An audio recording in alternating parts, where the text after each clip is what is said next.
Digital minimalism அப்படிங்கிற concept பத்தி தான் இன்னைக்கு நாம பேச போறோம். டிஜிட்டல் மினிமலிசம் அப்படிங்கிறது என்னன்னா, உங்கனால மொபைல் அண்ட் இன்டர்நெட் யூசேஜ கட்டுப்படுத்துறது, அத குறைச்சுக்கிறது அப்படிங்கிறது.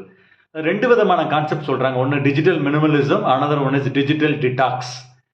டிடாக்ஸ் அப்படிங்கிறது டோட்டலா அன்பிளக்கிங் யுவர் டிவைசஸ், நெட் எல்லாத்தையும் தூக்கி ஓரமா வச்சுட்டு உங்க வேலையை மட்டும் பார்க்கறது, வேற எதுவுமே பண்றதில்ல. ஒரு குறிப்பிட்ட டயத்துல ஒரு நாளையில 1 மணி நேரம் டிஜிட்டல் டிடாக்ஸ்னா அந்த 1 ஹவர் சோசியல் மீடியா, இன்டர்நெட் எதுவுமே யூஸ் பண்ணாம ஒன்லி புக்கை ரீட் பண்றது, அந்த மாதிரி பண்றது. அதே டிஜிட்டல் மினிமலிசம் அப்படிங்கிறது எப்படின்னா, அதுக்கு ஒரு வரைமுறை வச்சுக்கிடுறது. அதாவது இப்போ ஒரு நாளைக்கு நீங்க 3 மணி நேரம் ஃபோன் யூஸ் பண்றீங்க, அப்ப நான் குறைச்சிட்டு 1/2 மணி நேரம் யூஸ் பண்றது அல்லது 1 மணி நேரம் யூஸ் பண்றதுன்னு ஃபிக்ஸ் பண்ணிக்கிறது. ஸோ அது டோட்டலா அந்த டிவைஸ்ல இருந்து வெளியில வர்றது இல்ல, குறைச்சிக்கிறது, வரைமுறையோட பண்றது டிஜிட்டல் மினிமலிசம். டோட்டலா அதை தூக்கி வெளியில போட்டுட்டு டோட்டலா ஃப்ரீயா இருக்கிறதுக்கு பேரு டிஜிட்டல் டிடாக்ஸ். இல்ல ஏதாவது